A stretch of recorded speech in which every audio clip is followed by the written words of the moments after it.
சீர்காழியில் ஒருங்கிணைந்த பள்ளிக்கல்வி சார்பில் மாவட்ட அளவிலான கலைத்திருவிழா துவக்க விழா. மாவட்ட ஆட்சியர், சட்டமன்ற உறுப்பினர்கள் பங்கேற்பு. மாணவிகளின் தப்பாட்டம் அனைவரையும் வெகுவாக கவர்ந்தது. மயிலாடுதுறை மாவட்டம் சீர்காழி சபாநாயக முதலியார் இந்து மேல்நிலைப் பள்ளியில் ஒருங்கிணைந்த பள்ளிக்கல்வி சார்பில் மாவட்ட அளவிலான கலைத்திருவிழா துவக்க விழா மாவட்ட ஆட்சியர் ஏபி மகாபாரதி தலைமையில் பூம்புகார் சட்டமன்ற உறுப்பினர் நிவேதா எம் முருகன், சீர்காழி சட்டமன்ற உறுப்பினர் எம் பன்னீர்செல்வம் அவர்கள் முன்னிலையில் நடைபெற்றது. மயிலாடுதுறை மாவட்டம் பகுதியிலிருந்து ஏராளமான மாணவ மாணவிகள் கலந்து கொண்டு தங்களது கலைத்திறனை வெளிப்படுத்தினர். இந்நிகழ்ச்சியில் மாவட்ட ஆட்சியர் பேசுகையில், இங்கு நடக்கும் போட்டிகளை பார்க்கும்போது மனம் அமைதியடைகிறது. பாரம்பரிய கலைகள் நிறைய இருக்கின்றன. தமிழ்நாடு அரசானது இந்த கலைகளை மீட்டெடுப்பதற்காக, மாணவர்களுக்கு இந்த கலைகளை கற்றுக்கொள்வதற்காக, அவர்களுடைய பல்வேறு திறமைகளை வெளிப்படுத்துவதற்காகவும் இதுபோன்ற பல்வேறு நிகழ்ச்சி நடத்தப்படுகிறது. கலைகளில் பல்வேறு கலைகள் உள்ளன. அதில் இசை, ஓவியம் போன்றவற்றில் நாம் கலந்து கொள்வதனால் மனம் அமைதியடையும். ஆகவே சிறு வயதிலிருந்தே இந்த திறமைகளை நாம் உருவாக்கிக் கொள்ள வேண்டும். அதன் மூலம் ஆர்வம் ஏற்பட்டு பல்வேறு போட்டிகளில் கலந்து கொண்டு கல்வியோடு கலையை சேர்த்து கற்றுக்கொள்ள வேண்டும் என தெரிவித்தார்.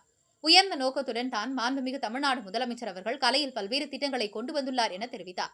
இந்த கலையானது நம்மை திருப்திப்படுத்துவதோ மட்டுமில்லாமல் நம்மை சுற்றியுள்ளவர்களையும் திருப்திப்படுத்துவதாக உள்ளது. இந்த போட்டிகள் மாவட்ட அளவில் நடத்தப்பட்டு மாநில அளவில் நடத்தப்பட உள்ளது. இதில் பரிசுகளும் நிறைய உள்ளன. மாணவர்கள் பரிசு வாங்கும் எண்ணத்தோடு இந்த போட்டியில் கலந்து கொள்ள விரும்ப வேண்டும். பரிசு கிடைத்தாலும் கிடைக்காவிட்டாலும் கலந்து கொள்ள வேண்டும். முடிந்த அளவிற்கு நாம் சிறப்பாக செய்ய வேண்டும். போட்டியில் கலந்து கொண்டாலே மனம் மகிழும், மனம் அமைதியடையும். மாணவர்களும் இதை பயன்படுத்திக் கொள்ள வேண்டும். மயிலாடுதுறை மாவட்டத்தில் அனைத்து அரசு மற்றும் அரசு உதவி பெறும் தொடக்க, நடுநிலை, உயர்நிலை மற்றும் மேல்நிலை பள்ளிகளில் 1 முதல் 12ஆம் வகுப்பு வரை பயிலும் மாணவ மாணவிகளுக்கு கலை திருவிழா போட்டிகள் அக்டோபர் 2020 நடைபெற்றது. இப்போட்டியில் 1,02,837 மாணவ மாணவிகள் பல் அளவிலும், 5,878 மாணவ மாணவிகள் குருவல மைய அளவிலும், 5,791 பேர் வட்டார அளவிலும், 1,009 பேர் மாவட்ட அளவில் போட்டியில் கலந்து கொண்டதாக தெரிவித்தார். இந்த ஆண்டு 2024-25 மாற்றுத்திறன் கொண்ட மாணவ மாணவிகளும் கலை திருவிழா போட்டியில் கலந்து கொள்ள வாய்ப்பளிக்கப்பட்டது.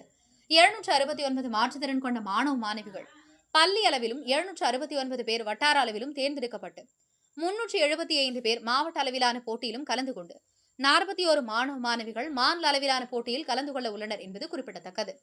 மாவட்ட அளவில் நடைபெற்ற போட்டியில் முதலிடத்தில் வெற்றி பெறும் மாணவ மாணவிகளுக்கு சான்றிதழ் மற்றும் பதக்கங்கள் வழங்கப்பட உள்ளது என்பதை மகிழ்வுடன் தெரிவித்துக் கொள்கிறேன் என மாவட்ட ஆட்சியர் ஏபி மகாபாரதி தெரிவித்தார். இந்நிகழ்ச்சியில் அரசு பள்ளி ஆசிரியர்கள், பள்ளி கல்வித்துறை அலுவலர்கள் கலந்து கொண்டனர். சீர்காழி செய்திகளுக்காக சாமி பத்மநாபன்.